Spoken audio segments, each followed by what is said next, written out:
Hello नमस्कार जय जगन्नाथ सांग मैंने पुणी आपण मानक नुआ एक वीडियो को स्वागत जनाऊँगी मु मनमत मु आज मो विषय किसी कहवाक चाहूँगी। तो मु बहुत गरीब फैमिली बिलंग करुँची। मो बापा चाष करती मु बहुत पाठ पढ़ी बापा जी पढ़िया सक्षम जी है पढ़ी पाठ पढ़ाई बापा चाष करते पाठ पढ़ाई आम गोटे दी भाई पाठ पढ़ाई ये ना छोट छोट हो माँ मरीगले मत 3 वर्ष होता मो भाई की 1.5 वर्ष ना 2 वर्ष होता मो माँ मरीगले कैंसर होता पुणी बापा थे बाहर पुणी गोटे माँ से माँ गोटे पुओ आम 3 भाई टोटल भौणी ना आमर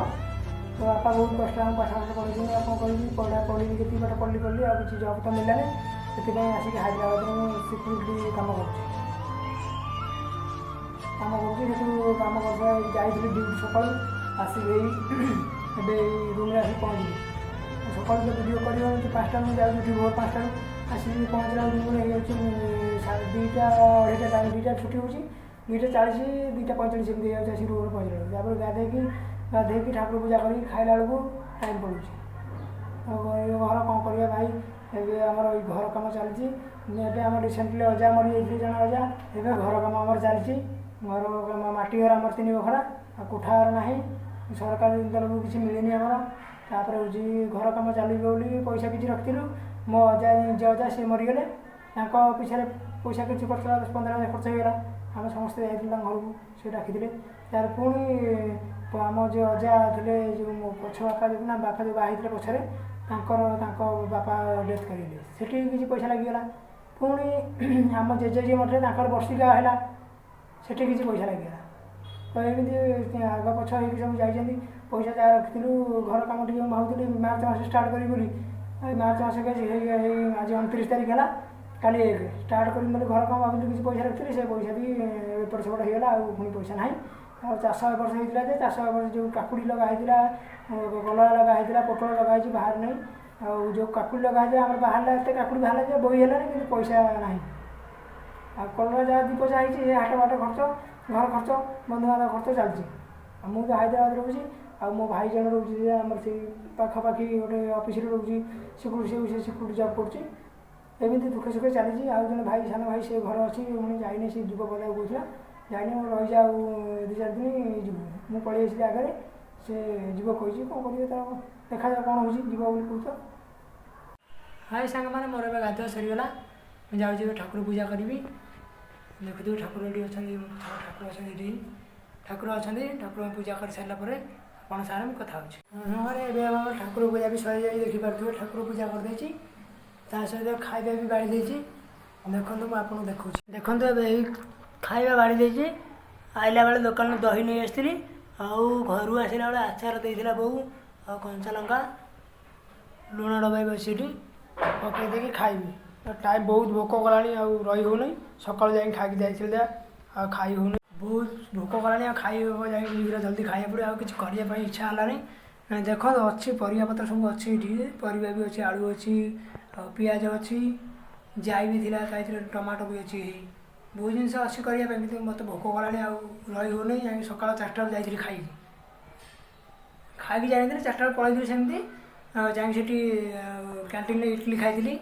इडली खाई सारापर ड्यूटी तो सैला 2टा आसिक गाधे देखी आप ठाकुर पूजा कर सारी भात बाढ़ी खाई बोली आप सहित कथा हो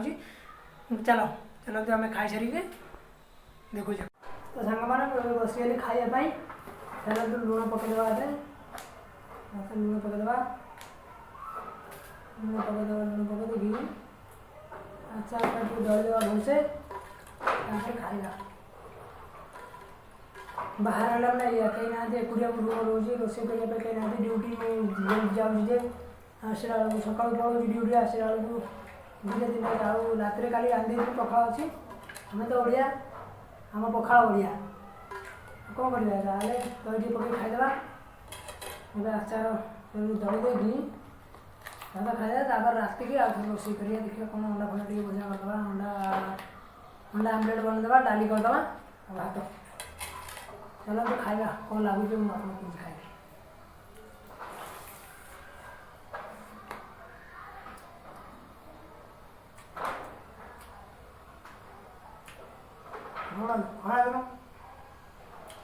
खरा दिन बेस्ट पखाड़ ଜାଣିଥିବେ ଆପଣମାନେ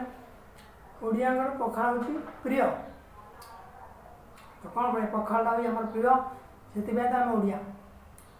ଚାଲନ୍ତୁ ଆମେ ଖାଇବା ଷ୍ଟାର୍ଟ କରିବା। ଖାଇସାରିକି ଆପଣଙ୍କ ସାଙ୍ଗରେ ମୁଁ କଥା ହେଉଛି।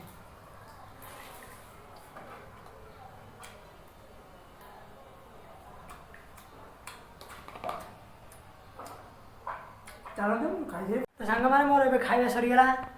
ଚାଲନ୍ତୁ ମୁଁ ଦେଖୁଛି ଗୋଟେ ବାହାରେ ଦେଖନ୍ତୁ କେତେ ଖରା ହେଉଛି, ଏତେ ଖରା ହେଉଛି ହାଇଦ୍ରାବାଦରେ। ଗାଁ ଆଡ଼େ କେମିତି ହେଉଛି ମୋତେ ଟିକେ କହିବେ। ଦେଖନ୍ତୁ ସାଙ୍ଗମାନେ କି ଖରା ହେଉଛି ଆଡ଼େ, ପ୍ରବଳ ଖରା ହେଉଛି ଏଠି, ପ୍ରବଳ ଖରା, ଏତେ ଜୋରେ ଖରା ହେଉଛି ଯେ ମୁଣ୍ଡ ପୁରା ଗରମ ହେଇଯାଇଛି। ଆସିଲା ବେଳକୁ ସାଇକେଲିଂ କରିକି ପ୍ରାୟ 5 କିଲୋମିଟର 6 କିଲୋମିଟର ସାଇକେଲିଂ କରିକି ଆସୁଛି, ପୁରା ଖରାରେ ମୁଣ୍ଡ କ'ଣ ହେଇଯାଉଛି। କହିବେ ଆପଣମାନେ କେଉଁ ଆଡ଼େ କେତେ ଆଡ଼େ ଖରା ହେଉଛି ଗାଁ ଆଡ଼େ କମେଣ୍ଟରେ ମୋତେ କହିବେ। ସାଙ୍ଗମାନେ ଏବେ ଖାଇସାରିଲି, ରେଷ୍ଟ ନେବି, ତାପରେ ପୁଣି ରାତିକୁ ଉଠିକି ରୋଷେଇ କରିବି। ଅଣ୍ଡା ଟିକେ ଭୁଜିଆ କରିଦେବା ଆଉ ଡାଲି କରିଦେବା। ଡାଲି କରିଦେବା ଖାଇକି ଶୋଇବୁ। ପୁଣି କାଲି ଦିନ ସକାଳୁ ଯିବାକୁ ପଡ଼ିବ ଡ୍ୟୁଟି ଭୋର 4ଟାରୁ। ତ ଆପଣମାନଙ୍କ ସହିତ ମୋର ଆଜି ଡେଲି ଲାଇଫ୍ରେ ଘଟୁଥିବା କିଛି